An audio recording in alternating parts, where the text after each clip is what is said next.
away we go. Hello, everybody. I'm John Higgins, contributing writer to Film and TV Now, and also curator of the Facebook page, John Higgins Film Review. And I'm delighted to welcome everyone to this interview special with Vyre Network creator Lamar Seay, whose streaming network has a lot of wonderful, diverse content. And we're here to talk in the context of a brand new, exciting project, which highlights the many issues that are happening in the world today, particularly with the Black Lives Matter. And the project is called CRACKA, and it's basically a subversion of history in which a white supremacist is transported back to an alternate universe where whites are the slaves. And we're going to be talking about that and a few other things. So, Lamar, welcome. Glad to see you. Thank you, John. Much for joining us.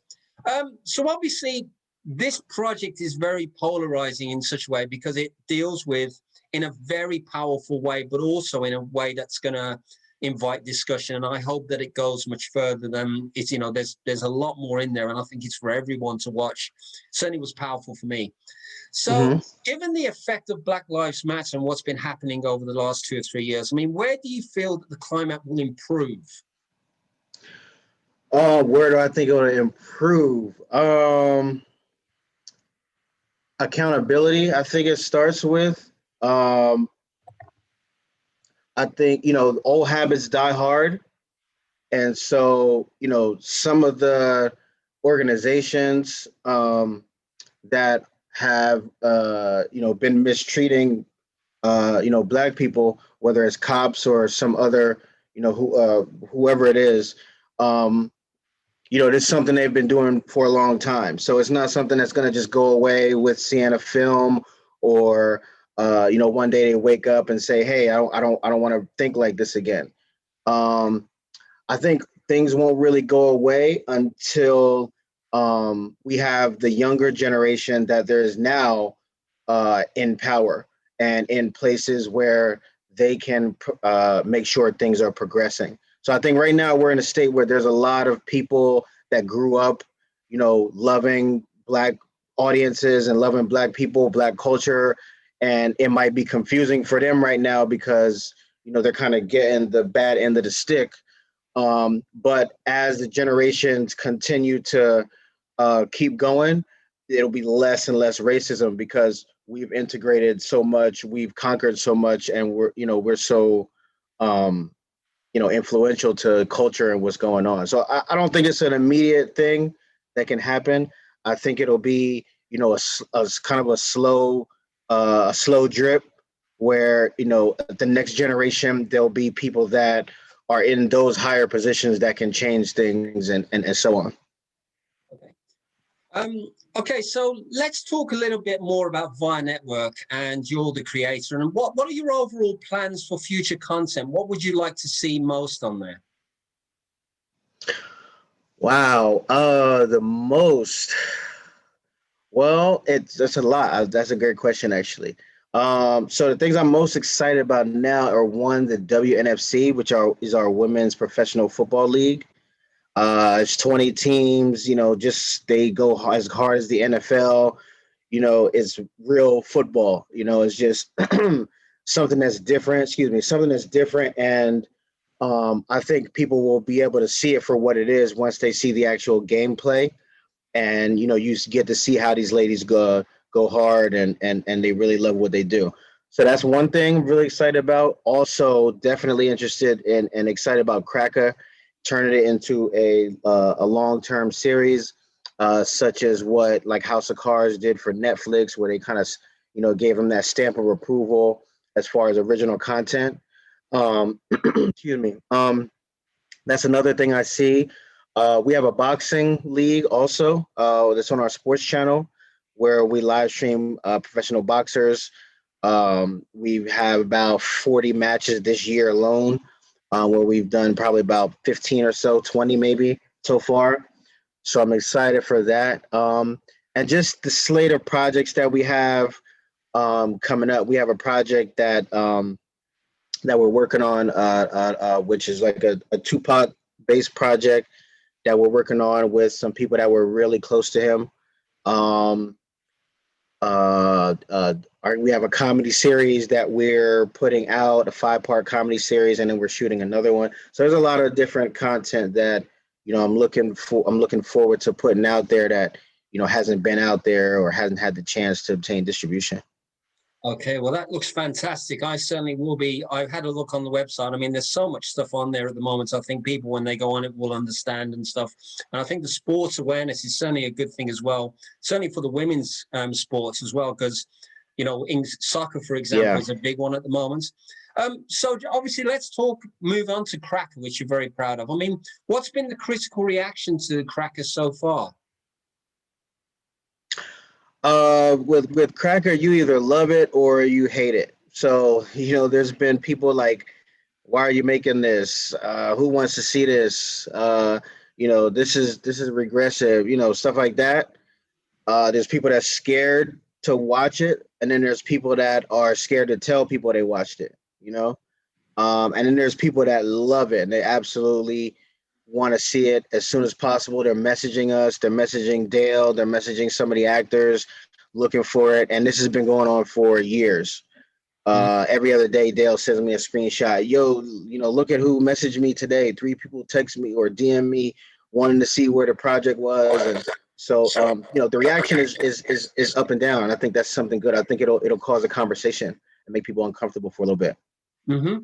And let's talk a little bit about Dale Restigini, because I was reading that he does a lot of music videos and stuff. I mean, is that something? I mean, how did it all come together? I mean, was he, when did he want to make the transition from music videos to more dramatic content? And how did you meet him, and what was the start off point? Yeah. Well, I don't think he's made a transition per se. I think he is just stepping in another lane. He's still in the music video lane also.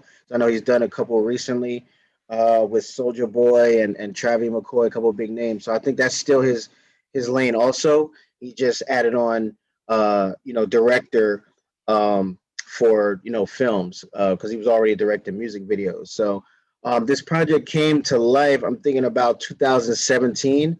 I met Dale about 2020 just from searching for new content, finding CRACKA on the online and being like, we have to get this. We have to do something with this. So maybe early 2020, we kind of kept in contact from there. But he's had other deals and things in place and so on. And I'm assuming that they either didn't want to put it out or for whatever reason. We just look at it like it's destiny that it arrived here and that we're here where we are. So maybe it took somebody that doesn't have anyone to answer to per se, as far as what we can put out and giving the green light to things. Okay, well, it's fantastic, because I think this is certainly going to be a nice springboard for him, and I hope that people do take it seriously, because I think it's fantastic. I think this is we need more projects like this at the moment, and and I think also from the perspective that, given what happens to the white card, the actor, the actual white characters, I think it certainly makes you think about the effect that this past have had over centuries. I mean, that was what I think, and I understood it perfectly, because it deals with the selfishness of bigotry and stuff like that. So, So moving on, obviously, what are your key hopes for CRACKA? I mean, how many episodes have been filmed in total at present? For now, we have the 1 episode, the first, but we're looking to turn this into a long-term series. Actually, the 1 episode is just shot. But we already have plans for the next couple episodes, the season actually, and possibly season 2 as well. So we're looking to take this long term. We can stretch this into many different things, whether it's looking at the government and doing that from that point of view, or looking at mass incarceration, and just different angles of these racist tactics and so on, that we can look at it from an introverted way. Mm-hmm. So we can take this to multiple different industries or time periods and so on.